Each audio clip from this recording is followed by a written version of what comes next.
Hello and welcome back to a new episode of the CTO Show with Mehmet. Today I'm very pleased. Joining me from the US, Alex Mongeon. He's the CEO and co-founder of Vision Marine Technologies.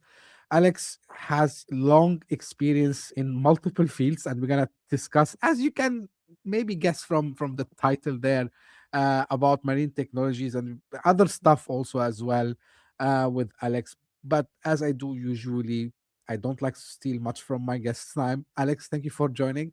Tell us a little more about you, your background, your journey, and then we can dive into discussion from there. Yes, with pleasure. And thank you for having me today. I'm an avid boater and also, for the past 30 years, an electrician by trade. And I've been being an entrepreneur for the past, I would say, 40 years of my life, or not 40, probably 35 years of my life. And I've joined and I took over not Vision Marine Technologies as early as 2012. And we've been working on changing the waterways and the boaters' habit along those past 13, 15 years, 13, 14 years now, by providing another solution, green solution on waterways.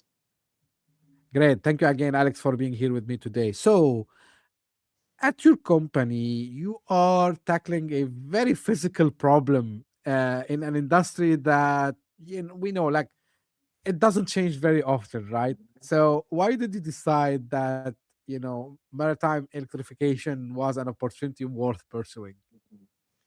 Um, I do know that electric boats were existing for over 100 years, and people are not aware, but a lot of submarine and big ferries and cruise ships are electric. And the real data happened about in 2013 after a boat race. I was racing a big 46-foot with 6,000 horsepower, and the sound and the fuel that the racer and I were burning, and it didn't make sense. And the car industry was taking a big, I would say, a big position. The electric car industry was taking a big position in the market. And I says, "Man, if it's happening in the car industry, it needs to happen at some point in a bigger size of the market on the boating side." And from that day, things start changing slowly. And as early as after those 2 years, so I wake up in 2013 about that, and we were starting to promote boat races with official electric pace boat to start the race because they're efficient. We were in 2015, so it was like 11 years ago. So it's the fact that on the water, I like going extremely fast, but I also like driving around on weekends with my mom, my dad, my kids, my nephews, having a good time, speaking, enjoying life, and on with those big motors and even any ice engine motors. The social lifestyle get disturbed by the sound, the smoke, the vibration, not even counting the spend of the fuel and the maintenance required for those boats. It's just to improve the social environment. And after traveling and looking at what the market was, I've discovered that there's much more electric boats on the water than we think. Wow. Now, would the motive of having, let's say, more clean, more sustainable was stronger, or was it like just the ability when you were convinced, like, actually we can do this, using electric propulsion, it gonna give a better option. So which one like was like the stronger motive, I would say? At first, it was easy to find trolling motors. Those small trolling motors are used by any fishermen. They have a second motors on their small fishing boats. So when they're arriving at fish, they remove they shut down the gas motors and they're running a small 12 or 48-volt motors, and they're doing 2-3 miles per hour to catch the fish because it's quiet and it's efficient. The challenge was actually to bring that same type of high performance fishing boats or family boats. And back then there were no technology available off the shelf. It was more car parts and finding any good suppliers related to the marine space on the high electric voltage EV space, like Tesla was doing in 400 volt back then in 2013. So it was a learning curve. I learned it the hard way. I was time consuming. So, but at first it was more about providing a small electric boat that was doing 6-7 miles per hour Yes. for cruise, lakes and river. And I was developing the high performance motor, and we were able to launch it and test it in 2014.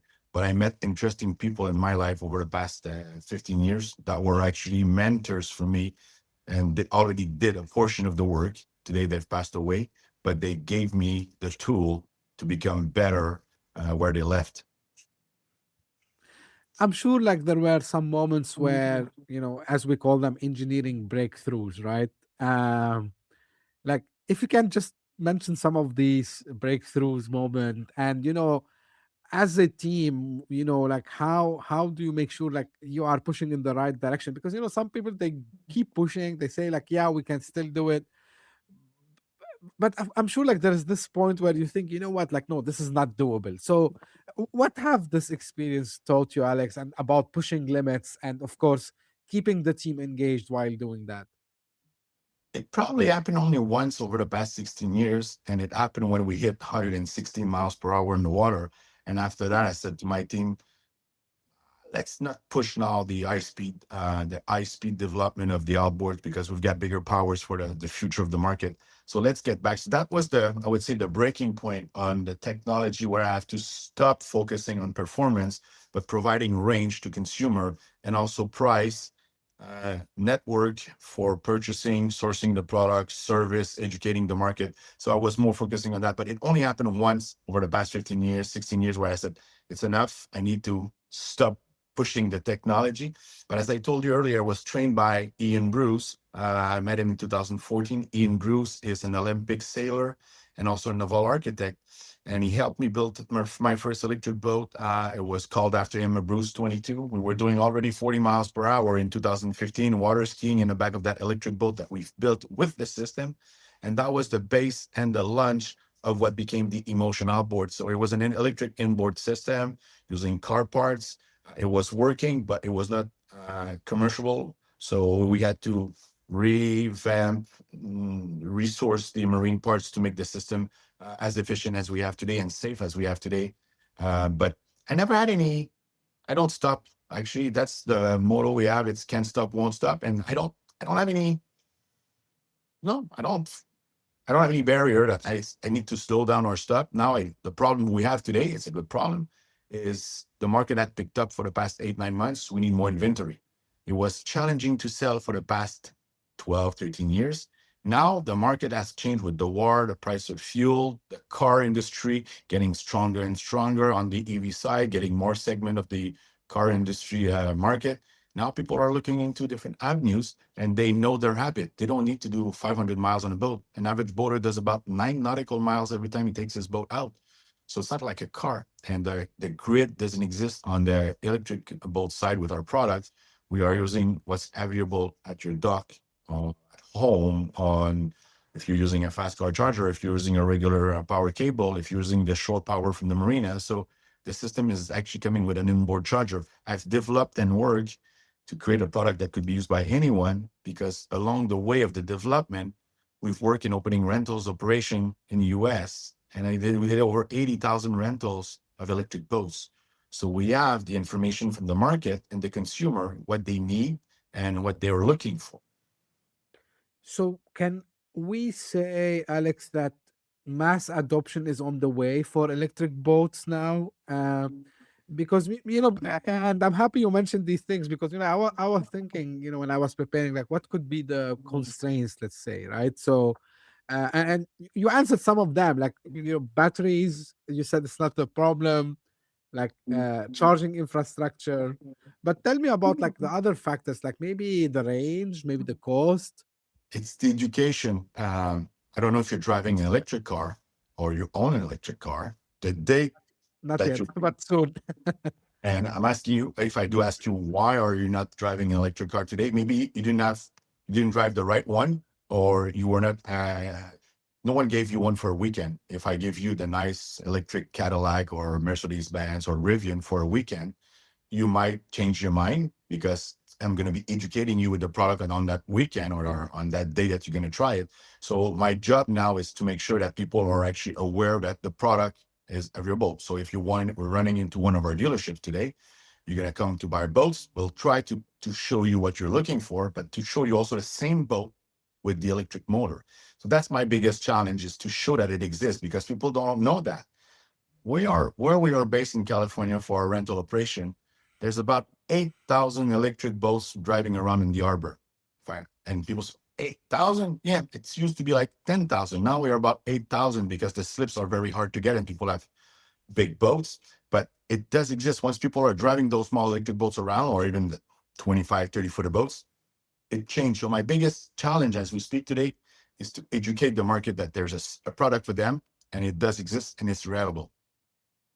When we talk about these boats, Alex, you just gave a couple of examples, but from size perspective, I mean, you said like fishing boat, like you might go out just for a fishing trip with friends and family and so on. But we know like I'm not expert honestly in this domain, but I had a friend 3 years ago who was very big into this, and I start like to learn about the sizes and the purposes of this different type of the boat. So I saw all the traditional small ones. You go, just it can take two people for a fishing nearby the shore, all the way to these like very high ended, very well equipped one. So are we talking about all these ranges, like anything and everything from every size? Uh, we're focusing on family boats. So Mhm. between 18 and 32 feet. Okay. So would say 6 meter to almost 10 meters, depending where you're listening to us. From 5 horsepower to 200 horsepower, could be one motor or two motors, depending the size of the boat. And we like by building boats or selling boats that comes with at least 10 passengers. We don't want to do, yeah. So it's, we're targeting families. And actually people are actually looking into doing families activities. So either a bar rider, so it's a boat that's open in the front. You can sit people in the front, in the back, you do tubing, you do ski, wakeboard, or a pontoon. In Europe, they're not very popular, but in the US, these are like those big barge that does 30 miles per hour or 45 kilometers per hour. They sit 12 people, they have barbecues, coolers, and there's 70,000 of those pontoons sold per year. And we've did at least 6 different OEMs integration over the past 5 years, and they're successful. They're very popular in the US. On the fiberglass side, so like the V-hull side, we're looking into more like the 25, 28 feet family boats that you could put the dog and 8 people and enjoying a full day of boating for about $3 of electricity, $5 of electricity, depending where you are, against about $250 to $300 of gas for the same usage.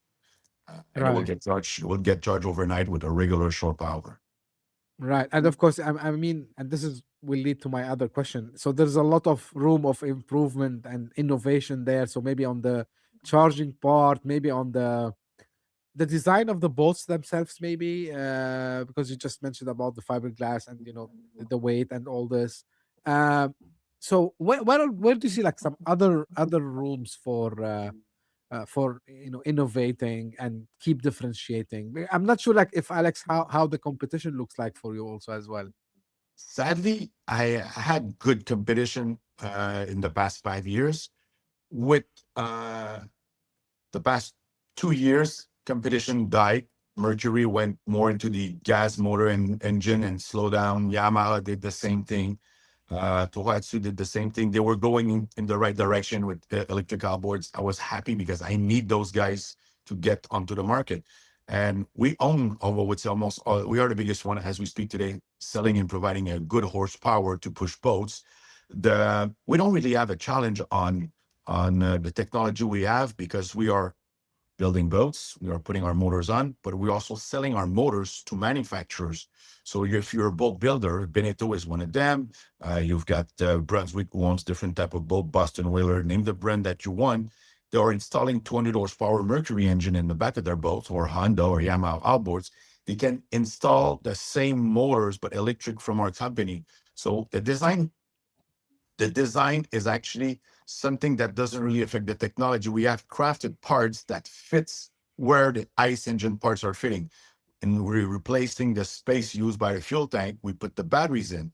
The screen is actually our own screen, but it fits in the Mercury and the Mercury screen space. The throttle is almost the same. So that's the controller for the motor. So we have built something that could be utilized by any manufacturers. And if the manufacturers are not actually buying a lot of motors, by that time we have licensing agreement with some of them, and we can sell their boats with our system on through our dealership. We did 25 different types of brand new boats integration.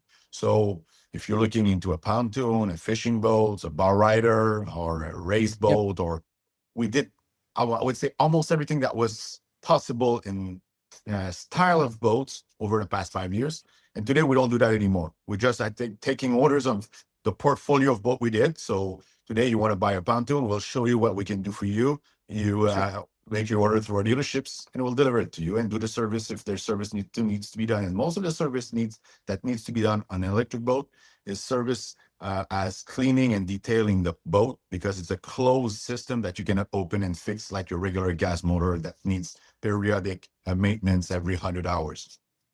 Right. Now, I can't skip asking about, and I know it's like not direct. We're not talking about software here. We're not even talking about traditional hardware. But how much, you know, AI, was introduced into this industry, Alex? We're hearing now actually that the software, funny enough, that people are saying like, yeah, software is becoming even a commodity because AI can write code and all this, and people now are trying to think how I can leverage AI in the physical world. And even like, Nvidia CEO Jensen Huang, like he keeps mentioning this a couple of times. I'm following like other thought leaders in this space, and everyone is saying like, yeah, AI would be more into the physical world where we see like something innovative. So how you maybe currently trying to leverage AI with the current status, and how do you see that I would say evolving in the coming years? Uh, First time I start thinking and working on finding solutions to educate the market, I would say in 2016. Uh, I was actually working in AI with the system without knowing that it was coming. So it was about 10 years ago. Because the first questions people were running into boat shows when I was exposing my electric boats, we've been doing electric boat shows, presenting our electric boats and boat shows and gas boat show, Miami boat show, Dusseldorf boat show since 2013. People were asking about the range. And I was asking, okay, sir, you own a boat. What's the range of your gas boats? They couldn't tell me the range of their boats because on boat, you don't have range. You don't know. You have a fuel gauge, but you don't know the range. They own a boat for 30 years. They don't know the range. So I had to develop an algorithm with a map that every time that you're running the boat and you increase the power, the kilometers or the miles are decreasing to give you the Hmm. range. It doesn't exist on those. I can tell you that as we speak. Mercury, Honda, it doesn't exist. It only exists with our electric system and some now other electric smaller motors that computers are building. And there's a map with a shadow. So when you're doing 20 miles per hour, the shadow is the range that you have. If you're doing 10 miles per hour, the shadow is increasing.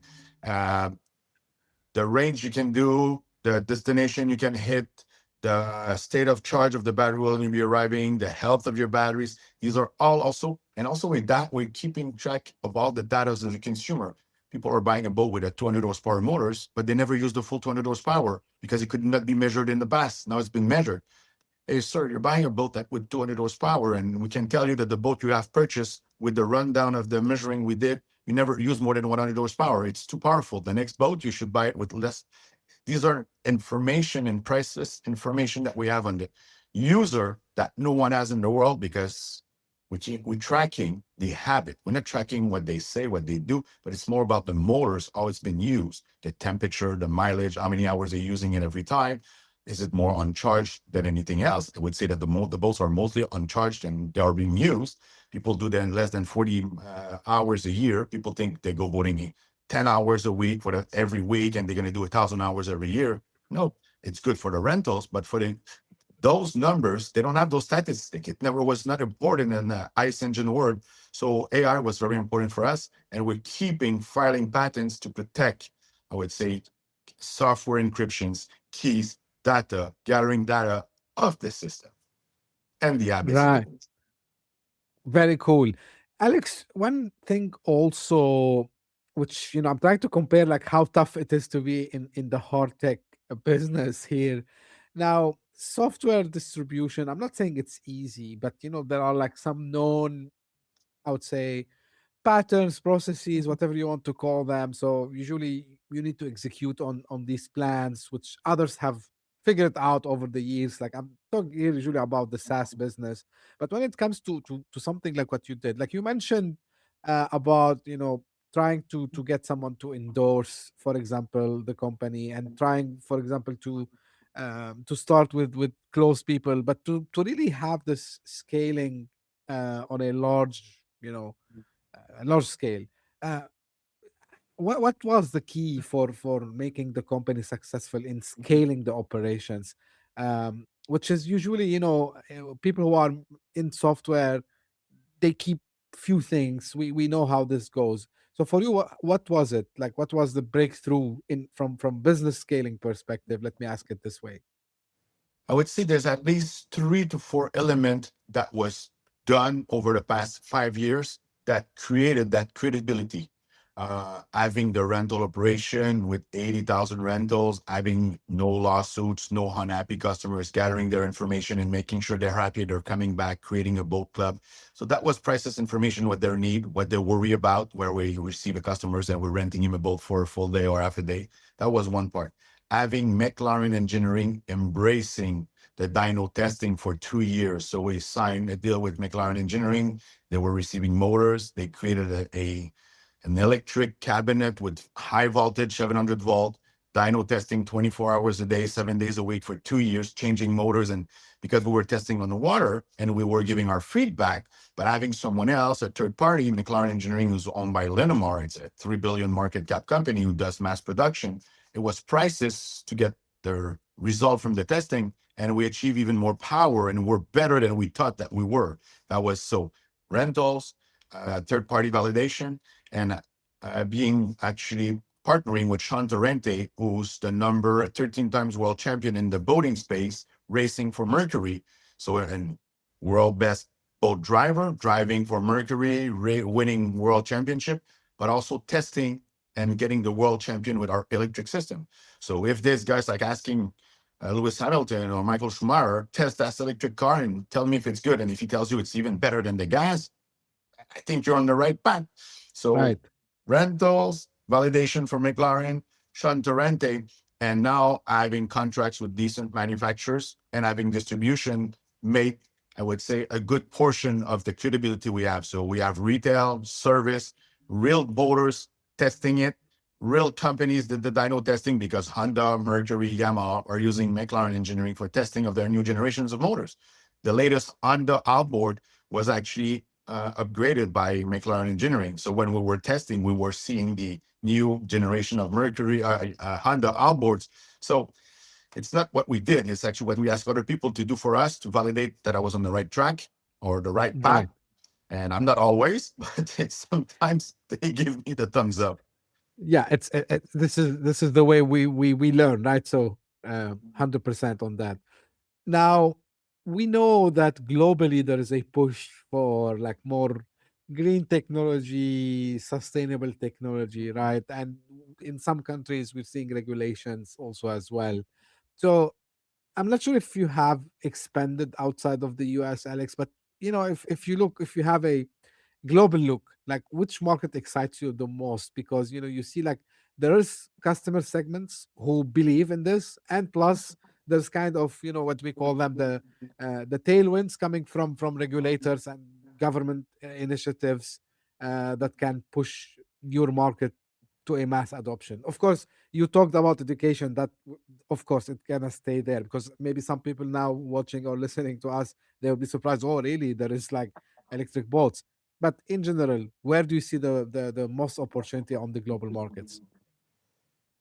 We're lucky we are in the US, but I would tell you that the European market is 10 years ahead of the US market. They are more aware and their need is different. In the US, they want to go fast, but they don't even go fast. They buy boats with 5 or 6 motors. And the European market is actually, say, even 30 to 40 times bigger than the US market as we speak. Um, and But it's challenging for us as, I would say, North American citizen to open distribution, find the proper network in Europe. If I could partner with an existing group that is willing to embrace the EV space, that would be helpful. I found that in the US with Nautical Ventures, top dealership in the US, 10 dealership. I'm good now in the US. I would need to do the same exercise with the European market, and it would be probably 3 to 4 times bigger in result. And but the adoption is already there. They're looking for the product. They're sophisticated. The European market is sophisticated and aware, and they're looking for it much more than the US market. Even if the market in the US likes it, but it's nothing comparable to the European market. Right. Now, if we want to have like kind of a quick look back into the past and coming now, so was there a moment where you were surprised by some assumptions that you have done and you discovered they were wrong, or vice versa? Like something you thought it's wrong and it turned out that no, it's true.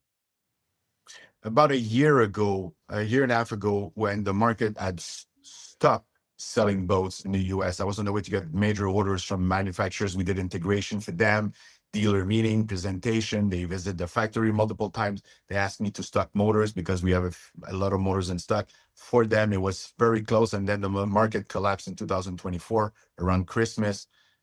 And I thought that it was dead. And this is, I won't wait for manufacturers to buy the system. I will use what I did with them, and I will buy distribution and distribute because there's a demand. People were looking at it, 25 different types of boats. Hey, we want to buy one, but the dealers or the manufacturers are so big, it takes years for them to run into. When they have 400 dealers, 300 dealers, it takes forever. But the adoption was already getting from the social media. We want to buy those. Where do we buy them? And I could not sell them. So but in 2024 Christmas, I was worried about the future. And it's not easy, it's challenging, but now there's more demand in our dealership group for our electric product, and there's a waiting list compared to the ICE engine boats that we sell. So I was worried, but I still took the right action and did the acquisition of a dealership group. And it turned out that I was not wrong because now we are sold out on the electric space. You have to wait 15, 16 weeks to get your electric boats. On the gas boats, come to the office, we'll sell you one and deliver it to you this afternoon if you want. Yeah. Another thing I want to ask you, Alex, which is again, it's out of curiosity, I know like you have to talk to investors, right? The company is traded publicly. Um, so how that would be different from talking to investors who put their money, let's say, in software company usually, or maybe something. I'm not saying purely software, but now everyone talks about the chips and all this. So like, is it a completely different conversation? Is it or is it just like again about the number and the business and the growth and the other factors? Like I'm curious to know more about that side. It's the most challenging and the most difficult part of the work. Some investors understand that part. It takes years and adoptions to get the right result. And we've been only, I would say, delivering system for about 18 months now. But that's the most challenging part. But what I've learned over the past 2 years, my best meeting with investors is on the water with the product. So we put 5 or 6 different electric boats with integration. We put the manufacturers, we put ourselves as the motor provider. So we've got the boat manufacturers, ourselves, investors, and the investors are driving the product. They have the touch and feel, and they understand exactly what the investment is made and what is the company. So do you believe in that thing that could go to the market? You think people will buy that, and then their habit change. But if you just work with a balance sheet, it's very, very difficult. And also it's you have to be strong because numbers can kill the companies, but the passion get over those numbers. And that's why I'm having investors come. And now I do that maybe 3 to 4 times a year. 60, 70 investors, they are all invited. They come see trial, and then things change. They meet the team, they discuss, they learn, and then they understand exactly the business and how the market is. Yeah, Alex, if we look into the future, um, and I don't like to ask about like very long term future, right? But I mean, from your perspective, how do you envision the recreational commercial marine transportation would be looking like, and what will be the role of the company in that future? There would be two segments. Well, I would say even maybe two and a half. Recreational, as we say, because we've got distribution. but also commercial by selling the emotion system to both manufacturers. Now they have destocked the inventory, they got the know-how and the training, so manufacturer will start taking inventory.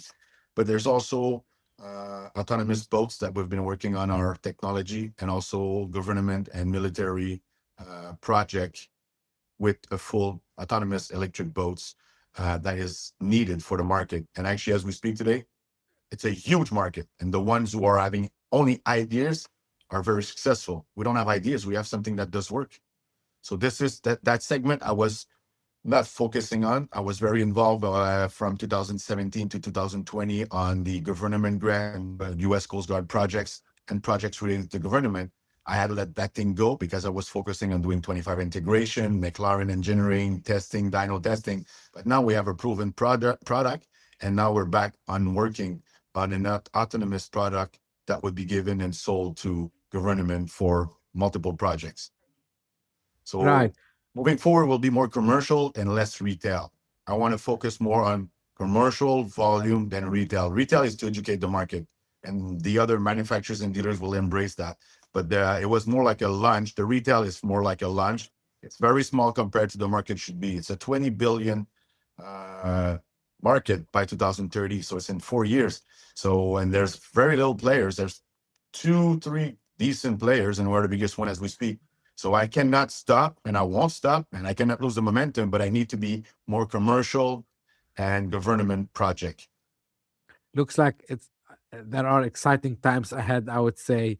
Um, Alex, as we are coming close to an end, like maybe final words you want to share with the audience today, and a very traditional question where people can get in touch and learn more.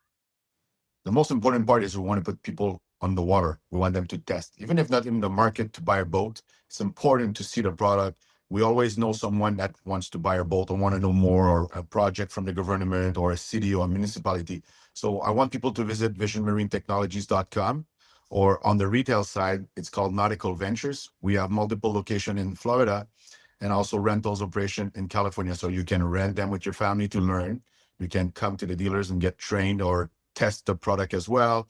And if you want to do a factory tour or visit where we do the assembly and also testing of new integration for manufacturers, it's in Montreal. So we are Montreal, California, Florida, and we have also dealers that sells the product overseas in Europe. But visionmarinetechnologies.com and nauticalventures.com as well. Great, and I wish like more and more success into this, Alex, and to reach like more geographies and more countries. I would say.